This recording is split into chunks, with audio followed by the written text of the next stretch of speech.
it's hard to explain. I'm still curious why, what captivates people, and often people find they can't really explain it or get an understanding. There's just a feeling. What made you do that? You arrive in a country and all of a sudden you're looking to buy property. What's this shift there? What was the inspiration? Yeah, we like the sun, right? And also, we are coming from Holland and we don't want to pay too much. Okay, yeah. Turkey was cheap, but now the people are very friendly and. But you ask me why we buy the property in 2 days, because the Turkish people, if they catch you, then they catch you. Right. And it is not possible to fly back before. No, I make a joke, but they can sell a house very good.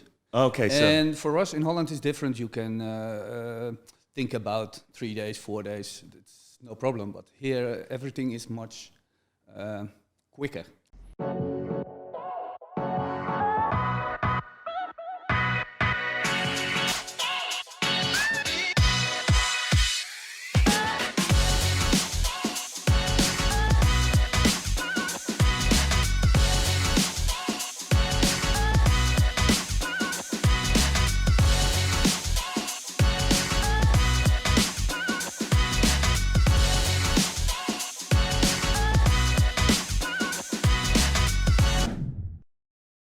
Welcome to the podcast today, Ewald, from one of my favourite countries, Holland. How are you doing? Welcome. I'm doing well. How are you? Yeah, I'm very sweaty, as you can see. I think we were just having a conversation, and we were touching on complaining about how hot it is at the moment in September here. It's crazy.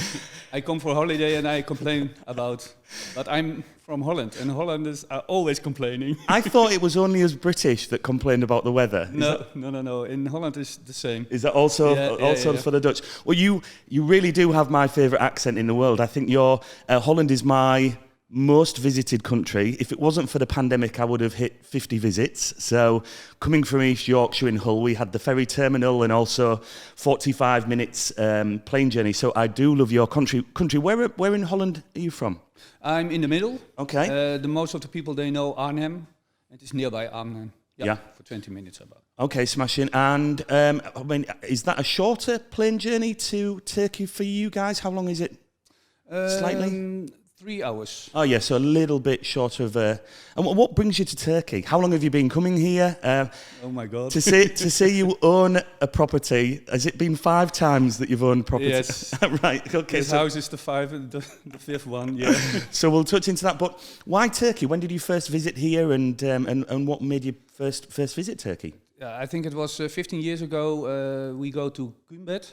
Right. And we go into the city, and we thought, okay, we want to see how the Turkish people are, and they are very friendly, and the food is very good, and you can drink, and the weather is okay. Okay. That was the first time. And in Holland, every year you have the second homebeurs, and then all people from all of different countries, they come over there, and they tell about their country, and we go there, and we say, okay, next week we fly to Turkey. And we look for an apartment. Yeah. Oh wow! And when was the first time you visited? How long ago was that? 12 years ago. Okay, so so you will have seen some changes. Yeah. Along the way. A lot. Yeah. Okay, and so first visit holiday, second visit looking for property. It was all together in. Well, really? Yes. Yeah. Wow. We are a little bit crazy. if we want to do something, we do. Okay. And we have our brains, and we look. And we thought, okay, we can do this. It's incredible the amount of people that I talk with on the podcast or just in general here who visit on holiday. And I mean, some literally in the first day have then looked at buying a property, had an appointment, and then signed on the dotted line 2 or 3 days later. Yeah. It's one. Why do you think that is? It's one of. It's hard to explain. I'm still curious why. What captivates people, and often people find they can't really explain it or get an understanding. It's just there's just a feeling. What made you do that? You arrive in a country and all of a sudden you're looking to buy property. What's the shift there? What was the inspiration? Yeah, we like the sun, Right. and also we are coming from Holland, and we don't want to pay too much. Okay. Yeah. Turkey was cheap, but now the people are very friendly. And but you ask me why we buy the property in 2 days, because the Turkish people, if they catch you, then they catch you, Right. and it is not possible to fly back before. No, I make a joke, but they can sell a house very good. Okay. So And for us in Holland, it's different. You can think about 3 days, 4 days. It's no problem. But here, everything is much quicker. yeah. The process. I've been hearing the process, certainly with the UK in mind. The process is so much quicker. You haven't got all of the expensive solicitor fees that just seem crazy in Europe when it comes to buying and selling properties. What did that first property look like? Was it an apartment, a villa, and that was one of 5? Yes. Right, okay, let's have a talk about that. Let's chat about that one. It was an apartment, Okay. but it was nearby Akbuk, and was very quiet. But for us, that was no problem, Yep. because we have a very busy job, and we said, okay, we want to sit over there. But that was the first experience. Not the most good one, but Okay. yeah. Okay. How long did you have that for, and what was the reason for then?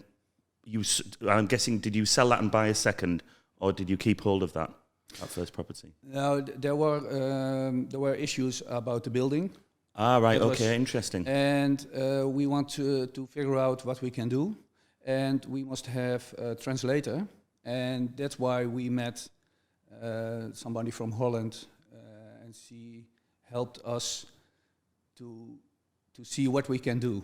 Okay. May I ask what some difficulties were? Was it with the building itself? Yeah, Was it that was the building. paperwork? Yeah, it was. Now I know, because we are now for many years here. But if you go to a building, then you must trust the builder. If he said, okay, the ISKAN is coming later, and ISKAN is very important. Is that habitation? Yes. Habitation Yep, paperwork. yep, Yeah. yep. Yep. And that was the problem. And we asked him for many times, but it was not. He doesn't do that. And then you are not legal. I think that I do not know how to explain it in English, but I think it is not legal. I think the English term is it was dodgy. Yeah. We'll go. It sounds like that. We'll go with that one. So what was that process like? That sounds like it was very stressful. Yeah, it was very stressful. Okay. Because if we came here, there was nothing. There was no water, no electricity. Yes, That's a problem, that's a big problem. And especially when you want to chill out on holiday. yes, Okay. because that's why. Yeah, that was very stressful, and I think we were very happy that we met somebody here who can help us, and for us it was very good that we can see that there are also a lot of good Turkish people are. Yeah. There are bad guys, but good guys. But it's the same in Holland. It's everywhere. Yeah, it's the same everywhere. Yeah, That's yeah. right. So, how long was that process? And then, did you resolve it and sell it, or you just wanted to sell it? Was it a financial hit? How did that look like in coming out of that situation? The translator, she has also an office for buy and sell apartments, and that's why we said to each other, "Can you do something for us?" And I think we must wait for 3 months, and she has sold the old property, and in the meantime we had a new property. And was that in Akbuk, or did you move closer to Altınkum Didim? Yeah, it's more on the main road. It's more to Didim. Okay. Yeah. Were there times when you were both thinking, why did we buy? Why not just book a holiday for 2 weeks and then there's no stress? That must have run through your mind at times? I don't like the stress, but I always look for it. look alike. Does stress follow you? Is that what you're saying? Right, okay. So second property, apartment, villa?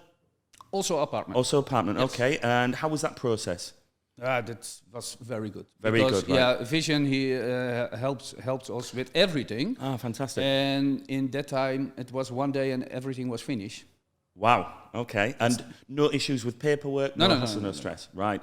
So that's the second one. So let's fast track. Why a third? Why a fourth? And now a fifth. Let's just fast track on that. Give us a little insight quickly on. The people from the office, we every time if we come in Turkey, we meet each other and we eat something or drink something. It's more now a family. And we heard that Hilja, the lady, she is coming from Holland, and we heard that she was born 3 streets further away from my house. Is that right? I knew you were from the same place, but I didn't. Literally 3 streets. Literally, yeah. Wow. Yeah. Okay. And that's sometimes you say, okay, that's I don't know how it has happened, but okay. And sorry, I forgot your. So second. So why a third? Why a fourth? Why a fifth? If we quickly run through that. Now, because we trust them. Yeah. And Arjan took us to another complex, and he said, I know you like this. Okay. And we go to that complex, but for us it was too expensive, and we must wait for 2 years, and later we came to that complex. Ah, right. So for 2 years it was just niggling away. It was there. Yeah, that's terrible. That's terrible.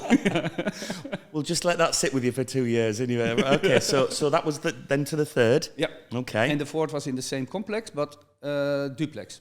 Ah, so bigger property. Yeah, and Okay. we had sea view, and that's very nice. Okay, so why a fifth? Yeah, because I was sitting in a board in that complex Right.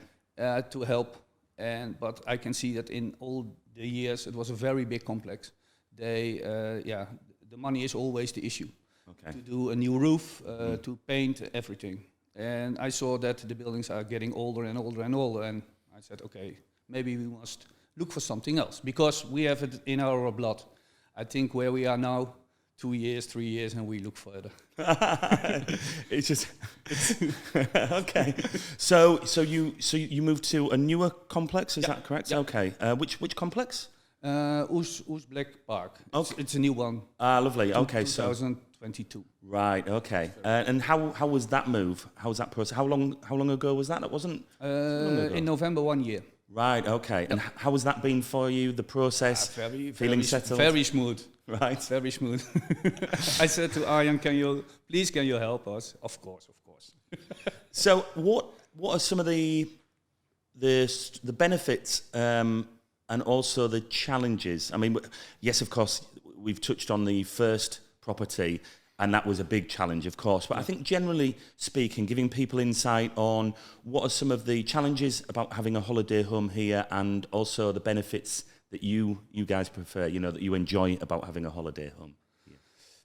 I think that you must always be clear in think about what you want. Okay. And sometimes you can make a mistake. And if you know that for yourself, then it is not a big issue. And then you can come to this country and try. But look, you can see on the people how they are. And I never want another office than Vision, but there are more office. I know that. Yeah. It's important. This one is for us. It's very important. I think if we don't met Vision, then maybe I was not anymore in Turkey, and then somewhere really? else. Yeah. The people who help you is very important for me. Yeah. Was very important. I can certainly vouch for that. Living here, it's so important having the right contacts. Fortunately, I play for a football team, so I have a lot of different contracts in a lot of different areas, whether that's legally or building or restaurant owners is always a nice contact to have as a friend. I like that you first and foremost spoke about mindset. That's really interesting, that having the correct mindset of coming here and being clear on what you have. I guess that comes with where you're at with your budget, what your needs are, what your desires are, and putting all of that together. And it's interesting you say that, because the first time you came out, it sounded like quite a quick job. And were you prepared? Were you prepared properly that first trip, as you now know you and other people need to be? It sounds like that maybe wasn't the case the first time. Yeah, that's true. That's true. and now it is also for what is your budget, and you can look for a house for 100,000 euro. I said something, but ask the man who helps you what are the costs more, because sometimes they forgot to tell you. And that's very, very important, because if you know if you heard every day, okay, you must pay another 100 euro, another 100 euro, another 100 euro, then your trust is a little bit less. That was for us very important. So if we go to the office, we say, okay, I want the whole packet. Everything. Everything. This is it, yeah. I want to know if I buy, sell, everything. Yeah. That's really good. And the cost for the notary, the cost for the tapu, everything.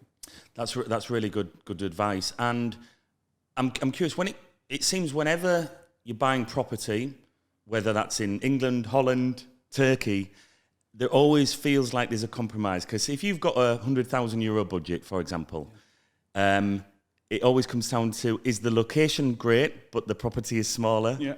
Is the property really big, but the location's not as great? You know, it's those. Is the property bigger, but it's older, newer and smaller? Those things. It seems it's always at play. No matter what budget you have, there would always be some sort of compromise when you're viewing different properties.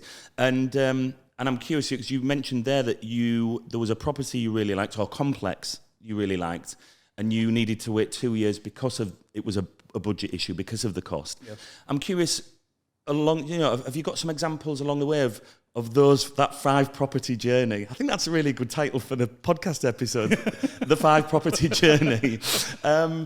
What kind of compromises did you experience during that process? You know, did you found an amazing property but too expensive? You know, you mentioned Akbuk. Was Akbuk more affordable than Altynkum? You know, what compromises did you experience along the way? For us, it is because we are also getting older and older. We want to go to... We're not getting younger, mate. No. Unfortunately. We want to go to, more to Altynkum, but it's more expensive. And that's why every property that we have buy and sold, we have a little bit money more. So have you got closer and closer and closer? Yes. If we want to walk now, it's about 20 minutes. Lovely. But yeah. From Akbuk, it's a little bit longer. It's a little bit longer. And 10 years ago, the road was very bad. That is, that is very true. Well, before we started recording, we were having a bit of a chat, and you mentioned retirement, and it seems that this, is the vision to retire here. Is that the long-term goal? Okay, yeah. And you did mention a time frame. Yeah. 15 years, right? 15 years. So 15 years. Does that feel quite far away at the moment? Yeah. I have a very nice job, but I don't know how long to live. I don't know. And if you see people around you, and that I think, 15 years is a lot of years. It's a lot. Do you think there's any chance from now until that 15 year milestone that there may be a switch in mindset? Maybe because the pandemic has changed a lot of people's opinions. They've switched on. Let's just do something we weren't going to do for a long time, and I think I dare say that the reason we're experiencing a property boom. I mean, I know you mentioned that it was cheap to buy out here, and that kind of alludes to the fact that it is more expensive. There has been a property boom, not only in Altynkum Didim, but in Turkey as a whole. And I do wonder how much at play is that we had the pandemic. The people couldn't come out and visit, and people have thought, why are we holding on to this money in the bank? Mm-hmm. Why don't we buy where we've been coming on holiday for years? Why we've always talked about retiring. Why don't we buy early? Maybe even move out early. And I think there's a lot of that at play that's related to the property boom. So I'm curious with you, you spoke about that little niggle for 2 years there and then you bought.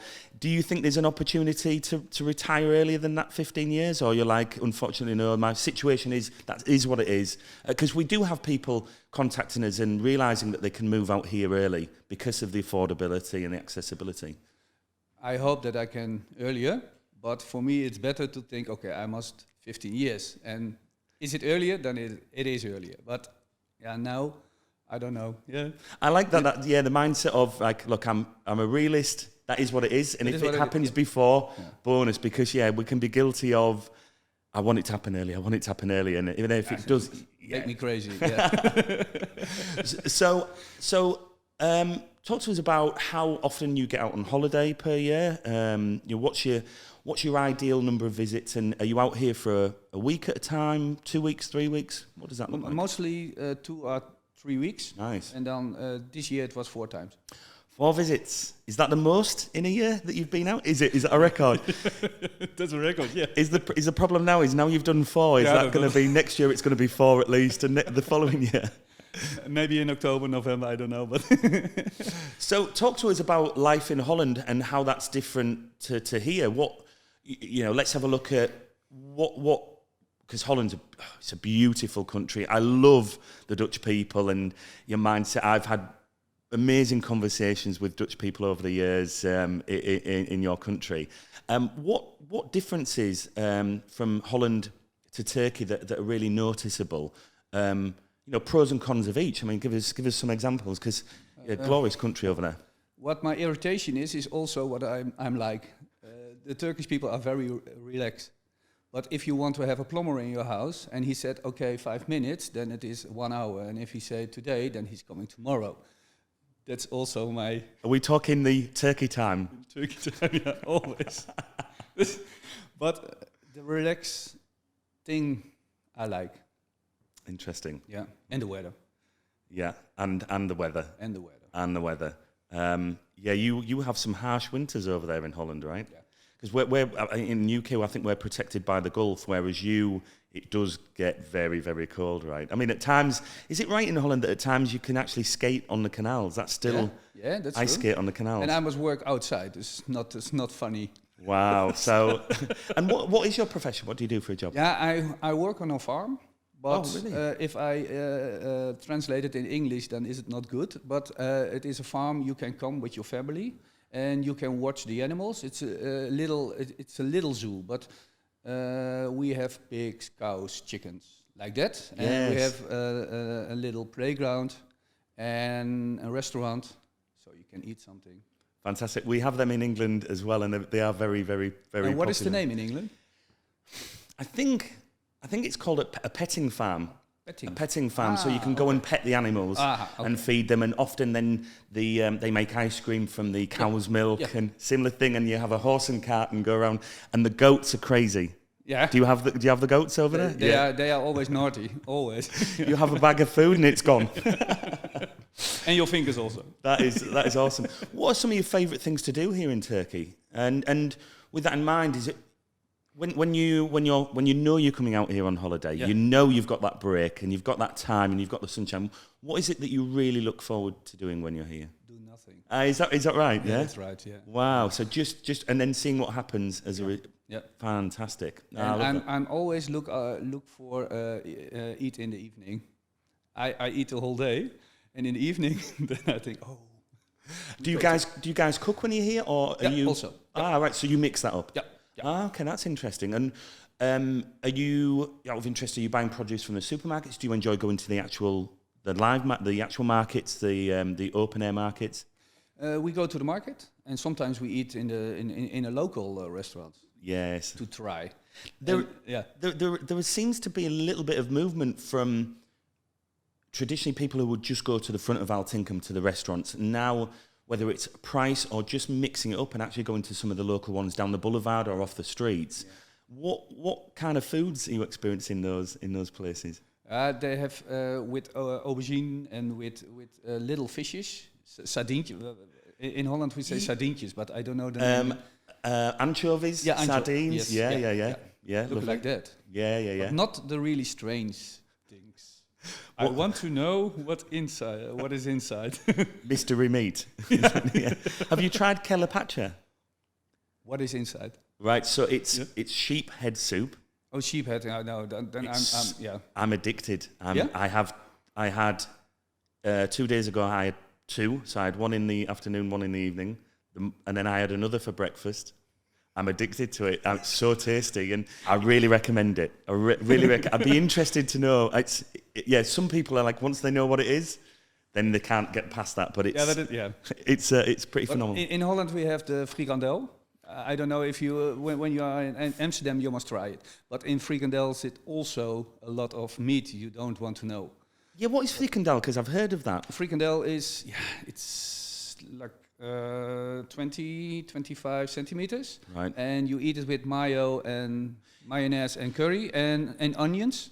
Is it the breaded thing, like the potato-y? No. What's that one? It is a lot of, it's only meat with a lot of herbs inside. And I can eat it whole day. I have had one of those. There's another one where it's like a round ball, and it's a breaded round ball with like a potato, and it has mustard. You eat it with mustard. I forget now, but you do have the best potato chips in the world. The triple fried chips in the big cone. Yeah. But the problem is and people have that with mayonnaise. The problem is they are terrible. They're terrible. But then by the end of it, you don't want it to end, and you're putting your hand down to the bottom and covering your arm in mustards and sauces. And I do love it. So apart from doing nothing here and relaxing, what is it that so if someone was visiting for the first time, and I've got 2 people in the next few weeks visiting here for the first time, what would you if you were hosting them, what would spring to mind that you would take them to do for the first day or 2 of them being here? It's a terrible question to ask me, because I do nothing. Seriously. Literally. I love that. Because a lot of people in Holland, they ask, are you going to the Salt Huppelde and are you going over there? No. I don't know what you mean. Sorry. No, that's great. So it's really cool to hear that you really do it's all about relaxing. That's brilliant. What we like is going to the market, and we want to see the people. Fantastic. We want to, and if it is possible, we want to talk with them. I always wait to go to the hairdresser. I want to go here. Oh, is that right? Because do you have the Turkish shave? No. Have you ever had a Turkish shave? Because he is, I have here something, and always if I want to shave, then I cut it. Right, nick that. On the side of Turkish people, do you have Turkish people in the complex where you live, in the same block? Right, okay. For 80%. Is that right? Yeah. Wow. But also Turkish people from Germany, Turkish people from Holland, Turkish people from France. And that is what we like. Because the other complex, it was a lot of people from Belgium. And we speak the same language, but that's very nice. But sometimes you think, oh no, I want to have my own place and quiet. And if I want to drink on 3 o'clock, then I do it on 3 o'clock. 4 o'clock, I do it at 4 o'clock. And if you have in a big complex and there is a restaurant, and 5 o'clock, everybody said, okay, 5 o'clock, we must drink now. That is, if you are going on holiday 1 week a year, there is no problem. But we are going, multiple times. And multiple times, yeah. It is important, isn't it, to have some sort of calm. You see it here. Yeah.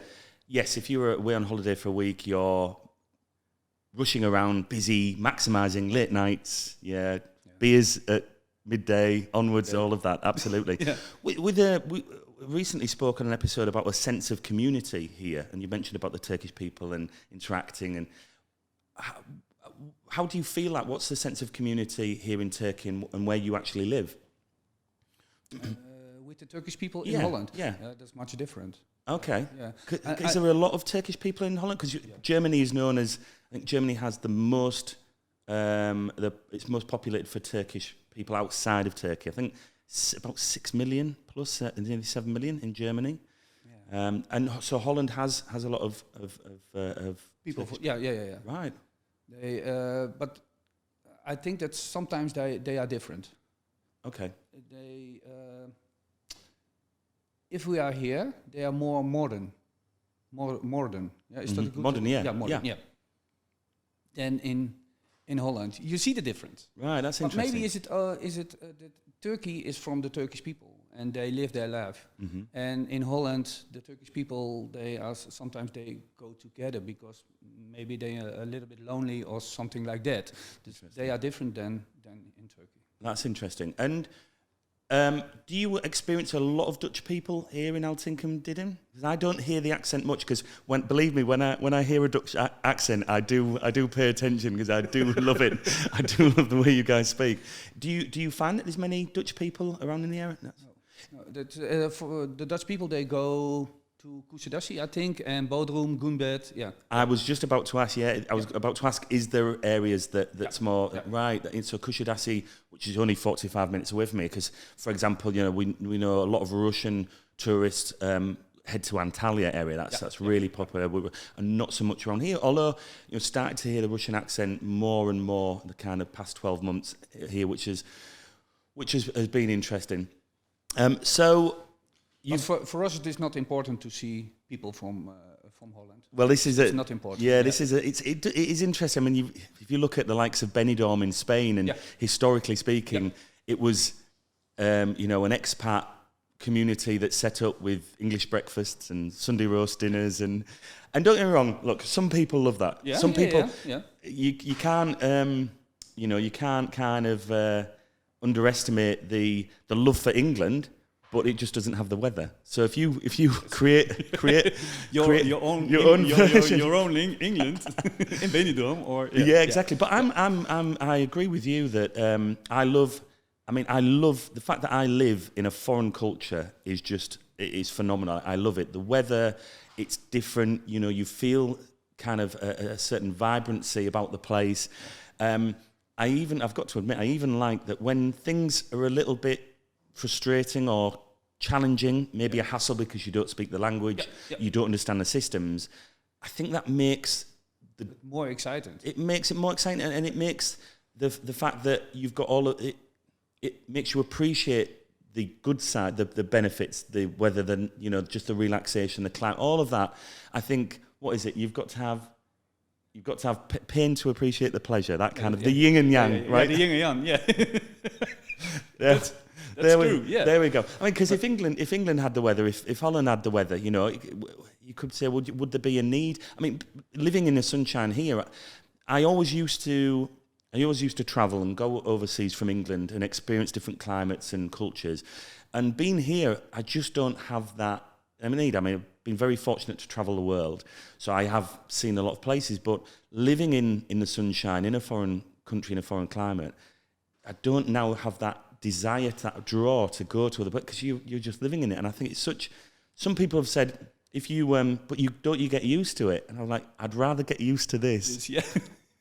Than the cold and the grey, and you kind of get your head. Is it the same in Holland? You get your head down from like November and wait to come out in spring. Hello. How do you? But it's also for me. It's also the rules. In Holland, there are lots of rules. Okay. And in Turkey, it feels different. There are also rules in Turkey, I know, but in Holland, sometimes I think, oh my God, can you think about that?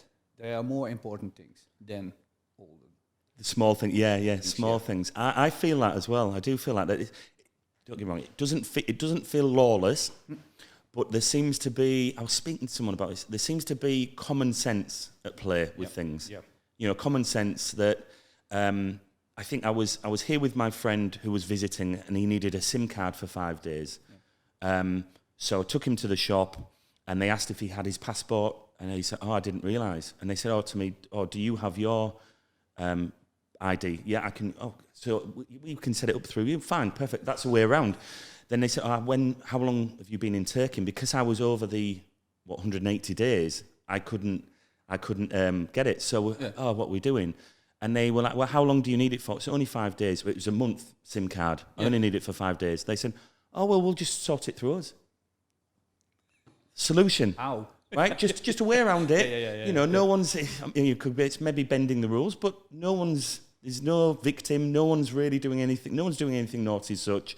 And after those 5 days, it's not in use anyway because he's left the country. So I like that. And I, the other day, for example, I went to had to go and glue my football boots. So I went to the shoe repair place and I showed him and he said, yeah, next day. And I stepped out and I thought I should ask the price because that's, if I just go back in the fix, then they could say any price. And so I asked the price and it was like, 40 pence, like 50 cents.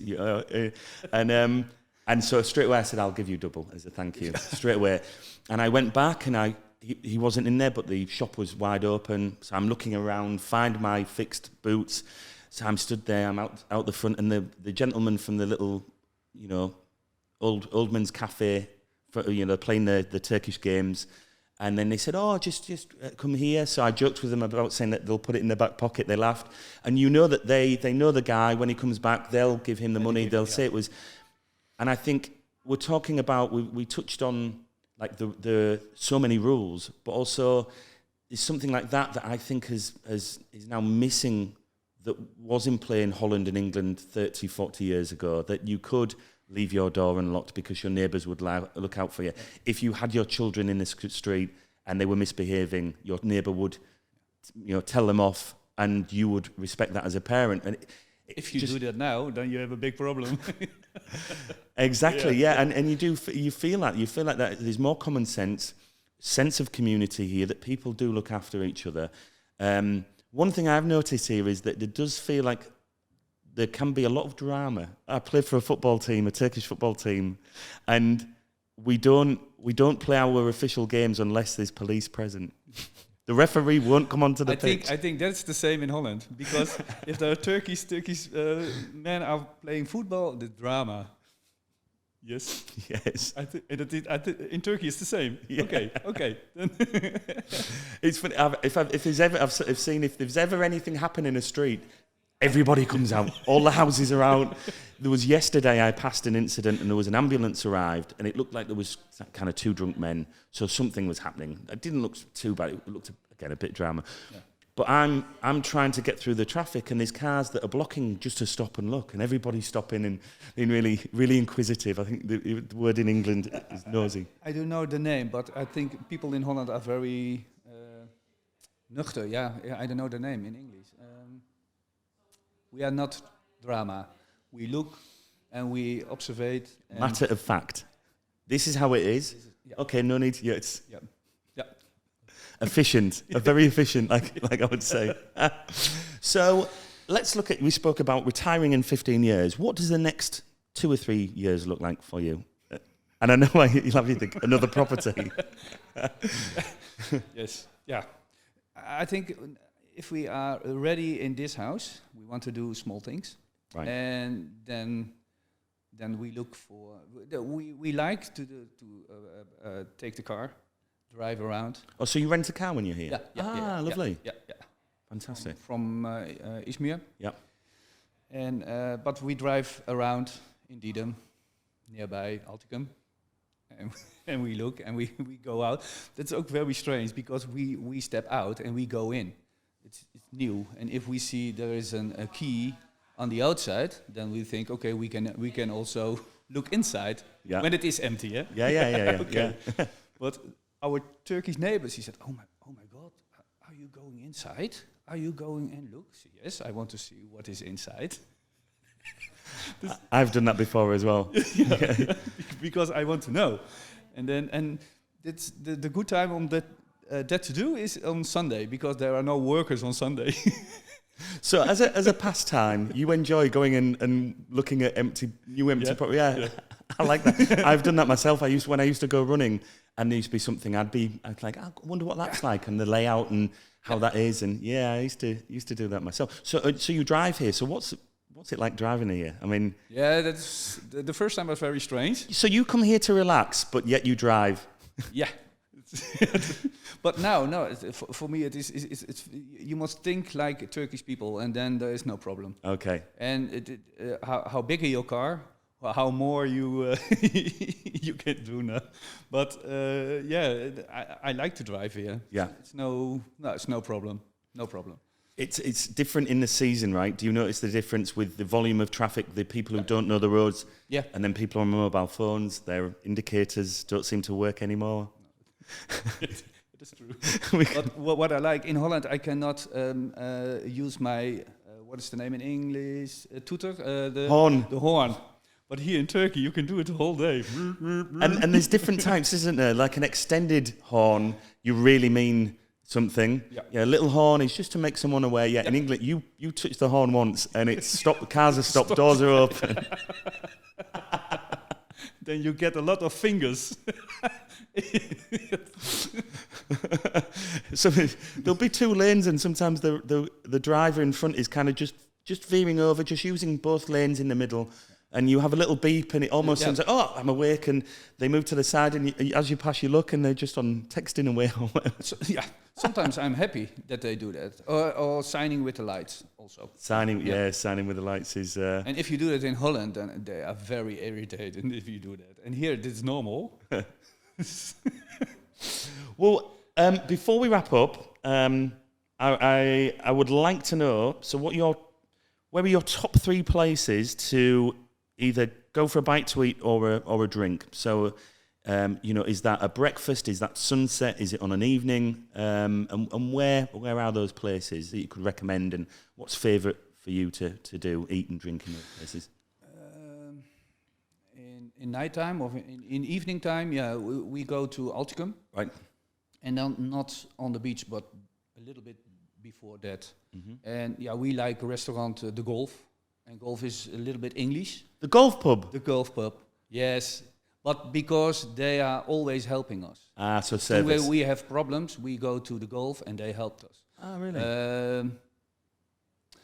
Before Alticum was making new, we have there a restaurant also, the name was Big Ben. And one of the guys, he helped us to go to the translator and everything. This, we are, if you treat us good, then we are always coming back. So loyalty, it's loyalty. A big thing, right? Yeah, that's a big thing for us. Dus we go to the Golf and the guys are very friendly.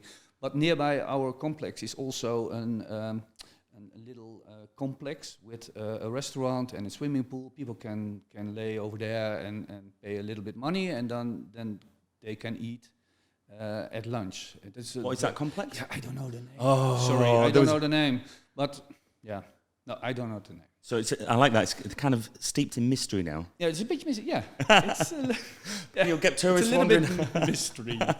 And so a third place that springs to mind that you really love to go and do. David People. Right. Yeah. Okay. We like David People, and sometimes if we go to a typical Turkish restaurant, I don't know the name, but I always look if there are a lot of people inside.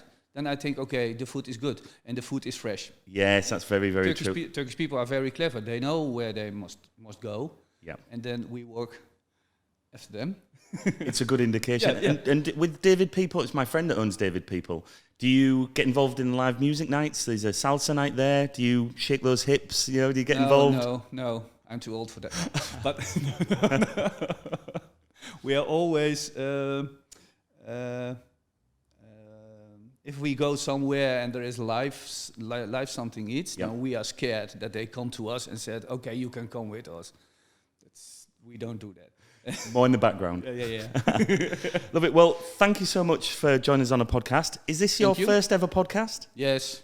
So you brought your cherry, so that's amazing. It's been really great chatting with you. It's nothing for me. But I do it. I do it to help. No, thank you. It's great that you've given your time, and it's lovely. It's a pleasure for me to hear people's experiences of visiting Turkey, visiting Altinkum Didim, and learning different situations and experiences. It's just a brilliant position to be in. So once again, I've really enjoyed this today. Thank you very much for joining me. Thank you. Cheers.